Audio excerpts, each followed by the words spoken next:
Boa tarde a todos. Como o Léo já comentou, né?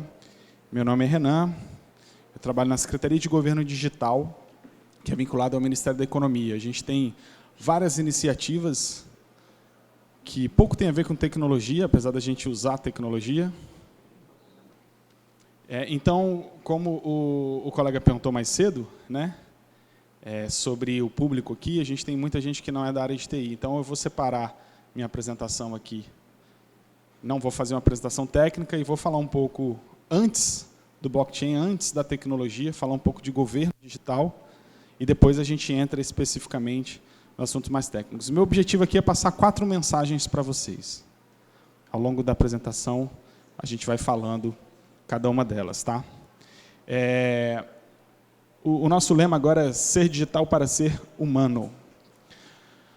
Nós temos, esse dado é muito emblemático, nós somos a 4ª maior população incluída digitalmente no mundo. A gente tem aí 2/3 das pessoas, de um modo geral, acessam internet e por meio de smartphones. Se você vai para a população economicamente ativa, esse número aumenta aí de 65% para 85%, você vai para jovem, isso vai para 90 e tantos %. Então, a gente ainda tem alguns casos, né, de população que não acessa a internet, mas o uso é massivo. Isso é um dado bastante importante para quem está dentro do governo, porque a gente sempre fica preocupado com aquelas pessoas que não têm acesso à internet. E quando a gente oferece serviços pelos canais digitais, não significa dizer que nós vamos acabar ou eliminar com os postos de atendimento físico. Significa dizer que esses postos vão virar personalité, porque vai ter pouca gente, a maioria vai acessar o digital, e aquele que for ao físico não vai entrar fila, vai ter um serviço de muito mais qualidade. Então, esse é o mindset. Vamos fazer serviços digitais para a maior parte da população, sem eliminar necessariamente, pelo menos no curto, médio prazo, o ambiente físico. Vamos melhorar os dois. Só que, num estudo feito numa pesquisa feita pela ONU, de nível de governo digital nos países, o Brasil aqui se encontra na 44ª posição. Hoje a Dinamarca está ali em primeiro. E aqui parece ter alguma coisa estranha. Se nós somos a 4ª economia com maior público digital, por que somos a 44ª em governo digital?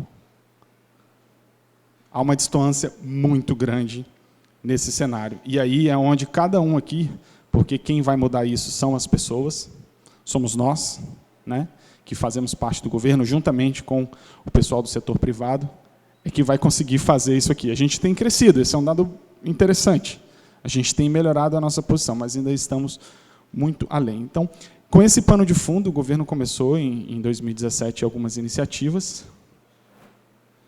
E hoje, estou falando aqui na esfera federal, tá? Nós temos mais de 3.300 serviços públicos prestados à sociedade, seja ela cidadão, seja ela empresa.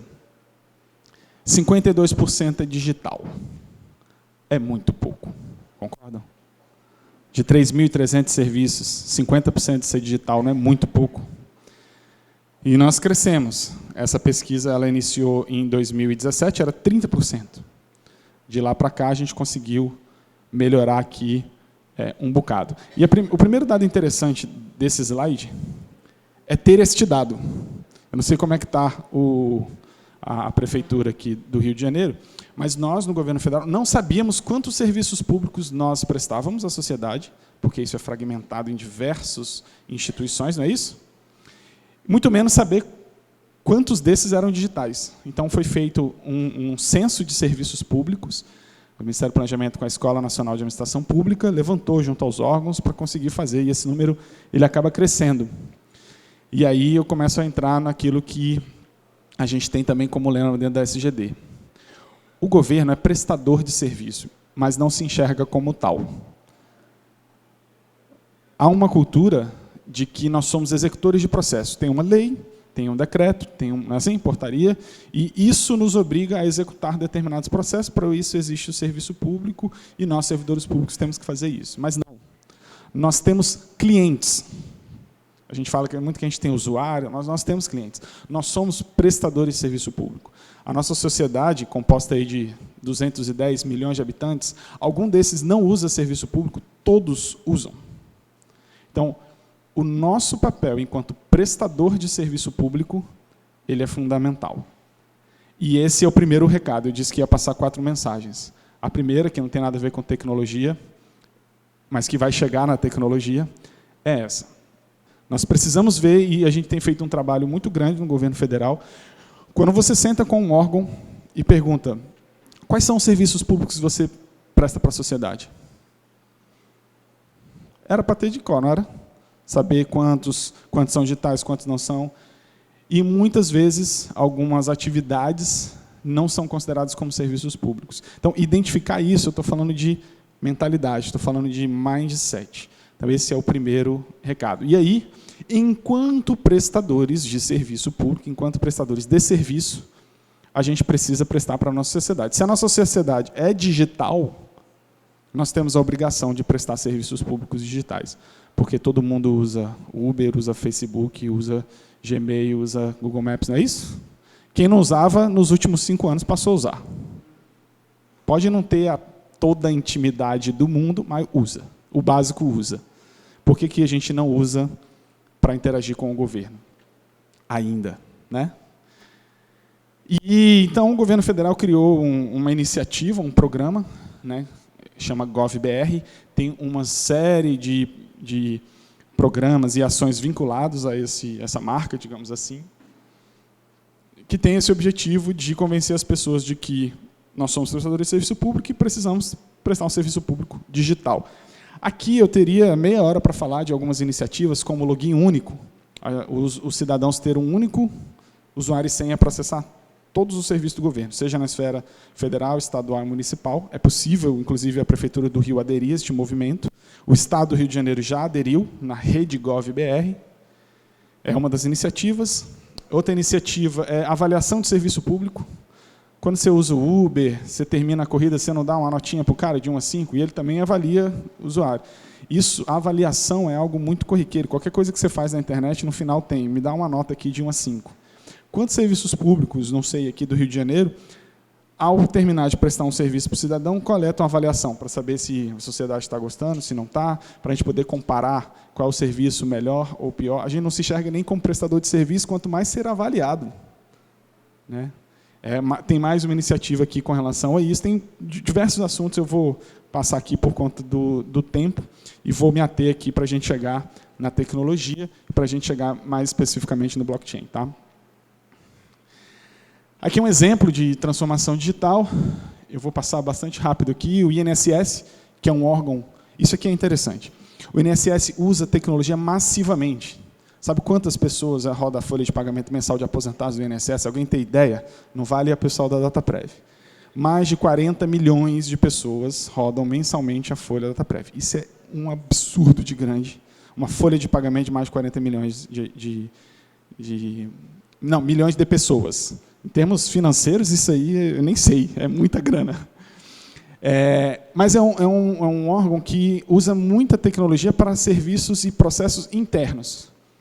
Depois, nos últimos 2 anos, começou a se enxergar como prestador de serviço, começar a olhar para fora. Deixou de passar a olhar a tecnologia enquanto ferramenta para melhorar os seus processos e começou a jogar para fora. E olha só o movimento, olha como isso é transformador. Com um aplicativo Meu INSS, com divulgação, a gente passou aqui de 7% para 90% do atendimento online, digital, e caiu de 93% para 10%, de abril a outubro, do presencial. As pessoas iam ao INSS fazer, sabe o quê? Tirar um comprovante de extrato bancário para poder levar em outro órgão público, ou seja, uma informação do governo, para ser levada para outro órgão do governo, e enfrentavam fila, colocavam, né, todo um trabalho que é muito mais caro um atendimento presencial, fisicamente, em termos de pessoas, do que um atendimento digital, que, inclusive, o certificado aqui você pega sem intervenção humana. Você clica lá e você baixa o certificado. Então, isso é bastante transformador. Tá? Então, a primeira mensagem ficou clara? Somos prestadores de serviço público? Somos prestadores de serviço ou não?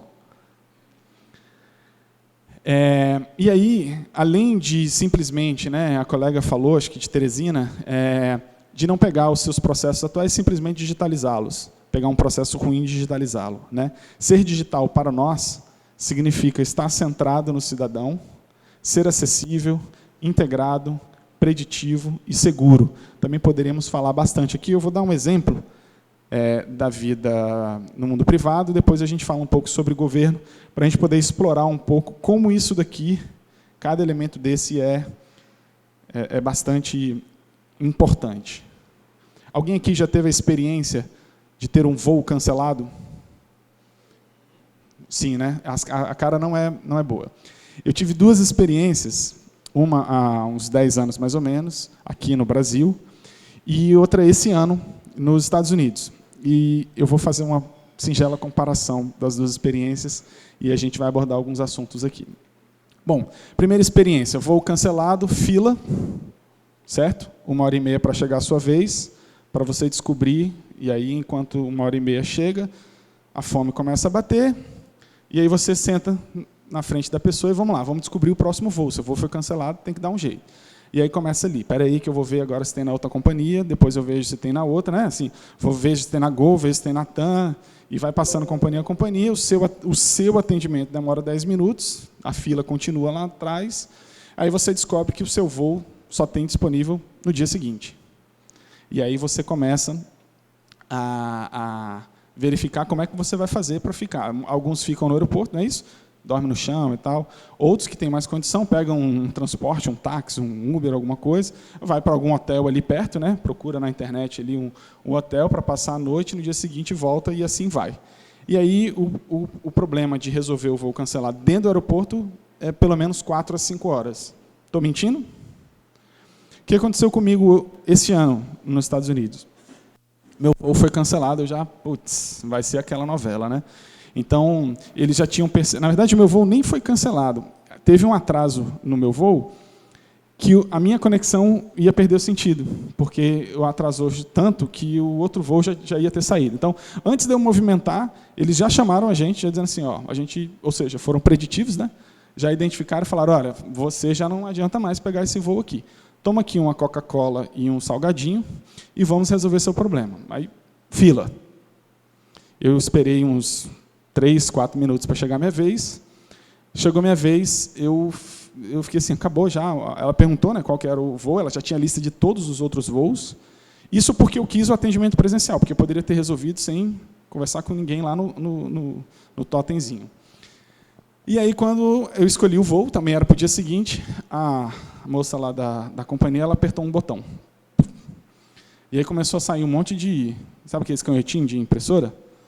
Saiu um monte, ela me entregou e falou, ó, isso aqui é para você se alimentar, você pode ir em qualquer restaurante aqui comer. Esse aqui é do transporte público, você vai pegar ali, tem o horário específico, XY, vai passar um transporte e pegar. E essa aqui é a reserva do hotel, que você vai para lá para passar a noite, dormir, e amanhã de manhã você volta. Ela apertou um botão. E tudo aconteceu, o meu atendimento durou 1 minuto, 1 minuto e meio. Né? E aí eu pergunto para vocês, o que teve de diferente de uma situação para outra? Eu sei que foram várias coisas, mas tem uma palavra que eu queria chamar a atenção de vocês. Na verdade, 2 palavras. A primeira está aqui na tela, que se chama interoperabilidade. E a segunda, que tem a ver com centrado no usuário, no nosso caso, cidadão, que é você resolver os problemas olhando a jornada do usuário. Quem conhece o termo jornada do usuário? Quem conhece, dê uma lida. Quem não conhece, é o meu segundo recado hoje. Procurem saber o que é a jornada do usuário, porque ela é fundamental para a gente chegar na blockchain. O que é a jornada do usuário? Olha só, do ponto de vista da operadora do voo, qual é o problema dela? O voo foi cancelado, eu preciso colocar um novo voo, certo? Se ela disse, ó, você não vai viajar mais às 5, vai viajar às 8 da noite, o problema da companhia aérea não está resolvido? Essa é a jornada da companhia aérea. Só que a jornada do passageiro ela é muito maior. ela envolve a fome, ela envolve o transporte, ela envolve a hospedagem. Então, quando você fala em jornada do usuário, você considera do início do fato gerador que fez aquele cidadão procurar algum serviço até a sua conclusão, e não somente a interação com os órgãos. Você quer ver um exemplo interessante? A gente, às vezes, pergunta para o órgão, como é que é o seu processo? Como é que é o seu processo de serviço público? Como é que ele começa? Aí é comum as pessoas responderem assim, não, o cidadão entra e protocola com um formulário, não é isso? Ele entra com... Ou ele entra com um pedido físico, ou ele faz um pedido na internet, certo? E aí, não, já está errado. Sobre a ótica de nós, órgão público, sim. Eu tomo conhecimento da necessidade daquele cidadão quando ele me apresenta um requerimento. Mas sobre a ótica da jornada do usuário, não começa aqui. Começa assim, tem uma necessidade, preciso renovar minha CNH. Aí o que ele faz? Ele vai para a internet procurar como é que ele faz isso. Não é isso? Aí ele vai assim, onde é que tem um posto que me atende? Aí, beleza, já descobri que ali na esquina tem um posto que me atende. Agora, o que eu tenho que levar? Documentação, preciso levar comprovante de residência ou não? Só a carteira? Né? Então, do ponto de vista da jornada do usuário, a jornada dele começou muito antes de chegar o requerimento no órgão. Chegou na descoberta do serviço, na procura por informação. Então, o meu segundo recado aqui hoje é esse, porque a gente precisa, enquanto prestadores de serviço público, olhar a jornada do cidadão, a jornada do usuário como um todo, e não somente olhar para o nosso umbigo, certo? E quando você olha para essa jornada como um todo, que é o nosso exemplo aqui, você começa a ver a necessidade de interoperabilidade, porque você começa a ver que outros órgãos, outros elementos participam do processo como um todo. E é aí onde a gente vai chegar daqui a pouco, na oportunidade que a blockchain traz para a gente, de, numa mesma infraestrutura, fazer com que diferentes instituições consultem, acessem informações dentro de uma mesma infraestrutura de forma facilitada, segura, com custos distribuídos, e aí uma série de questões que a gente vai colocar aqui. E aí o meu terceira... quem já tinha ouvido falar nesta palavra interoperabilidade?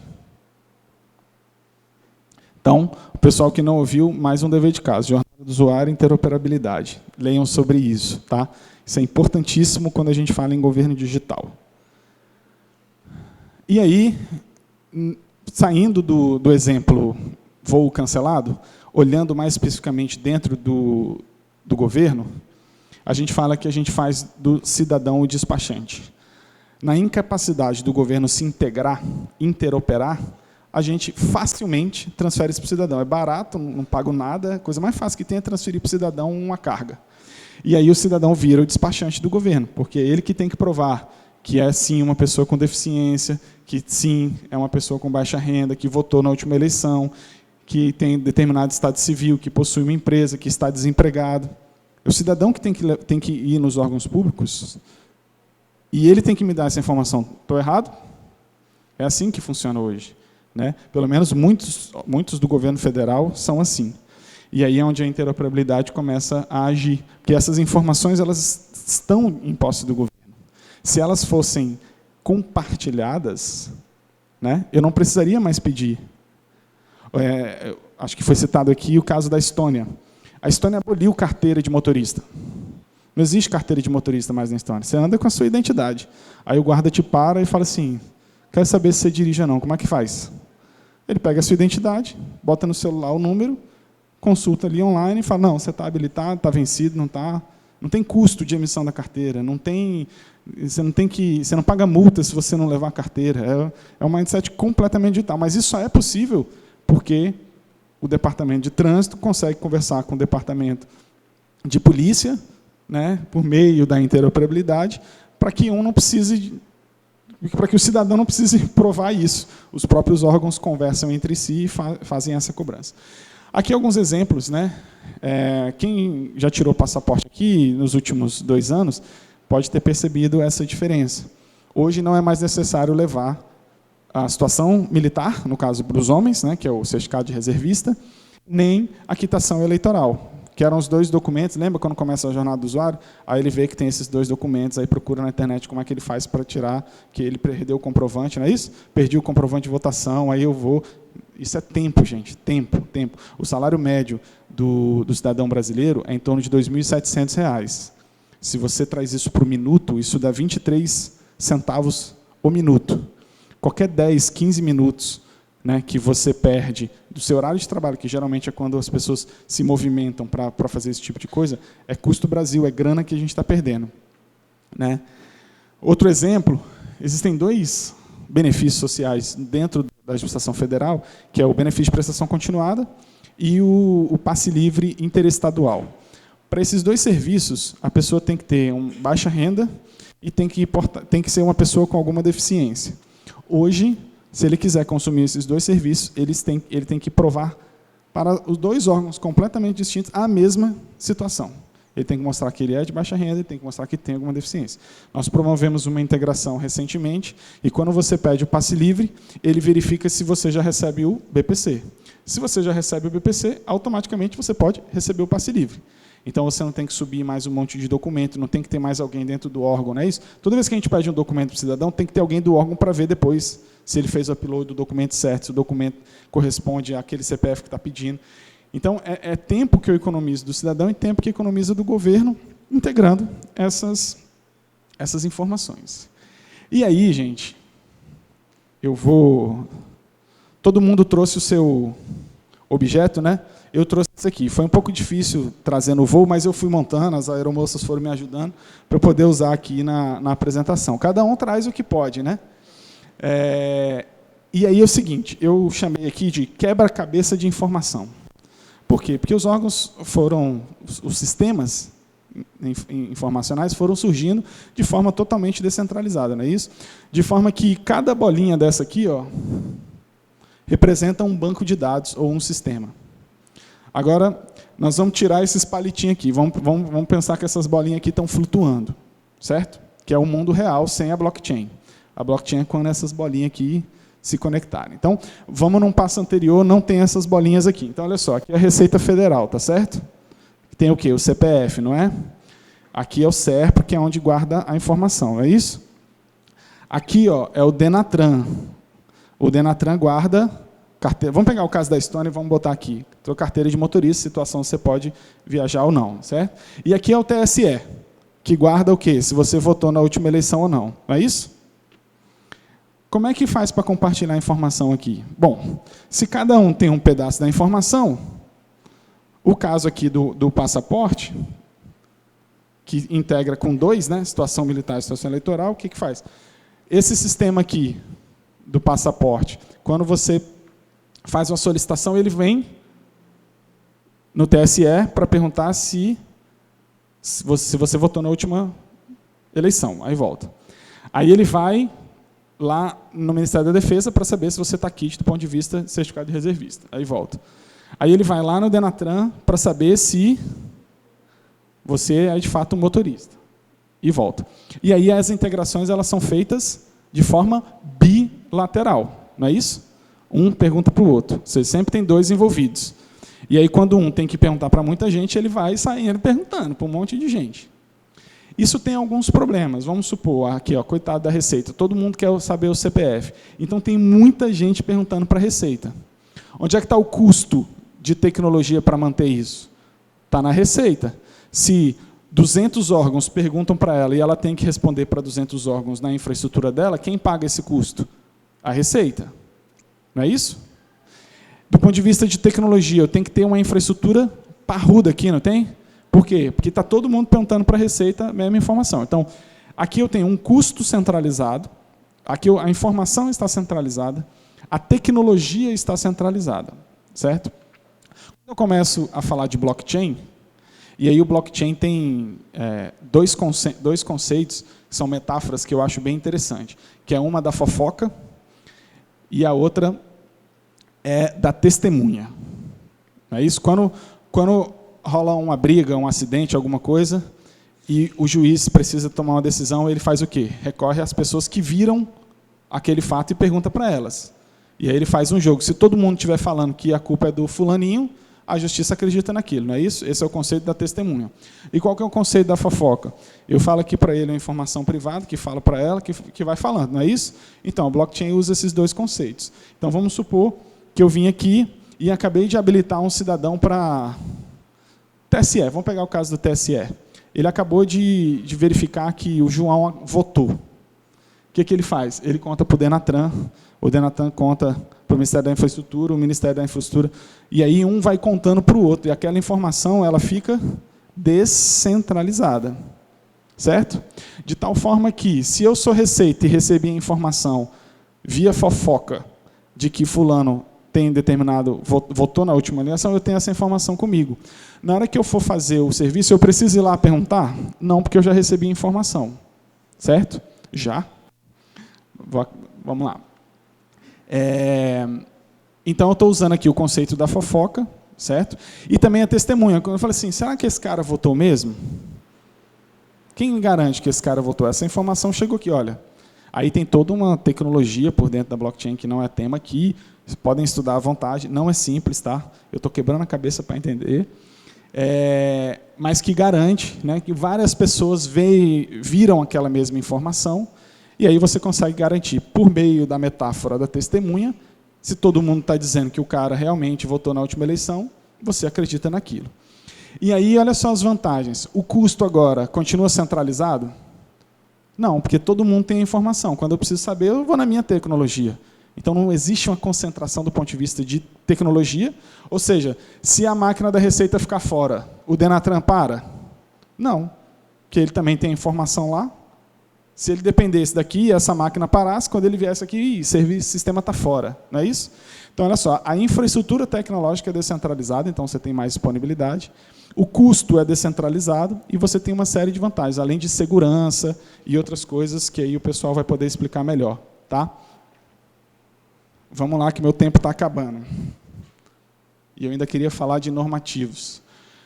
Bom, aqui tem um exemplo muito interessante da Receita Federal, mas o colega aqui da DataPrev vai abordar um pouco mais com vocês esse caso. A ideia é ter uma rede, eu sei que não é um banco de dados, mas foi a imagem que eu achei para colocar aqui, em que, por exemplo, a Receita vem aqui e escreve na rede o CPF, o nome, a data de nascimento, sexo, nome da mãe, endereço, situação. Bom, todo mundo que tem nessa rede aqui, quando um servidor público vai fazer um preenchimento de formulário, ele não põe sempre essas informações. Olha lá, eu estou indo no básico, hein? Não precisa mais. Basta só botar o CPF, que o resto todo mundo vai ter, porque todo mundo vai estar conectado na blockchain, todo mundo vai ter uma cópia daquela informação, não é isso? Aí chega assim, ó, então beleza, o TSE vai na mesma rede e coloca a situação eleitoral. O Denatran vai lá e coloca a informação sobre habilitação. E assim, cada órgão vai colocando de forma colaborativa e distribuída a informação. De forma que quando um determinado órgão for usar, a sua base de dados está completa, ele não precisa perguntar para ninguém. E aí nós vamos ser igual a Estônia, vamos abolir com a carteira de motorista, porque todo mundo vai ter a informação. E com confiança. Né, a palavra aí de confiança, eu não vou entrar nesse mérito, mas a blockchain tem uma série de mecanismos de hash, de criptografia, de linkar um bloco um com o outro, que garante que essa informação ela é imutável. Então, além disso tudo que a gente falou, ele ainda é seguro. Aqui eu ia falar de um programa nosso lá, que a gente pode conversar depois, que é o Conecta GovBR, são iniciativas da Secretaria de Governo Digital para identificar a necessidade de integração entre sistemas e promover essa integração. Então, nós estamos bancando, do ponto de vista financeiro, a implantação deste BCPF em vários órgãos. A Receita criou, e o Ministério da Economia está financiando para todos os órgãos se conectem a essa rede, que é um modelo bastante interessante. E aí, por fim, eu tenho mais quanto tempo? 2 minutos. Bom, não vai dar para passar tudo aqui, mas foi comentado também, o Léo acho que falou no início, sobre LGPD e coisas do tipo. Compartilhar dados é uma maravilha, a gente mostrou alguns exemplos aqui, espero que tenha ficado claro, mas também traz algumas responsabilidades. Ora, se todo mundo tem a base, é mais fácil de vazar essa base, não é? Não é? É a história da fofoca. Se só eu sei da informação, é mais fácil eu fazer um controle de segurança. Se todo mundo aqui sabe dessa informação, vai que alguém não é tão seguro assim e vaza. E aí a gente tem aqui alguns marcos, né, desde a Constituição, Lei de Acesso à Informação, Marco Civil da Internet, Identificação Civil Nacional, Defesa dos Direitos do Usuário, Lei Geral de Proteção de Dados, Decreto de Simplificação e Decreto do Cadastro Base Cidadão. Fica aqui como referência, porque não vai dar tempo. Quem quiser dar uma lida sobre esses tópicos aqui, a mensagem importante aqui desse slide é que é o seguinte: eu vou parar aqui, na Constituição. Ela traz, a Constituição, lá nos direitos fundamentais, a garantia da intimidade, vida privada, honra e imagem, certo? Mas a Constituição também traz alguns princípios de eficiência e publicidade. Então, o que a gente tem que fazer, e a gente está discutindo muito isso na esfera federal, é equilibrar a intimidade com a eficiência. Então, a gente mostrou aqui que interoperabilidade é super legal porque tem vários benefícios de eficiência. Sim, mas eu tenho que fazer isso garantindo a proteção dos dados. Então, eu não posso só pensar em proteção de dados e não compartilhar. A própria LGPD abre prerrogativas para o poder público compartilhar dados, e a gente tem que se apegar a isso, mas nós temos que fazer isso com responsabilidade. Adoraria falar um pouco mais sobre isso aqui, mas meu tempo está esgotado. E aí a minha quarta mensagem, a primeira, vamos ver se vocês lembram, então, para a gente fechar aqui. Primeira mensagem: nós somos prestadores de serviço. Segunda mensagem: nós temos que olhar sobre a ótica da jornada do cidadão. Terceira mensagem: quando você faz isso, você percebe a necessidade de interoperabilidade, certo?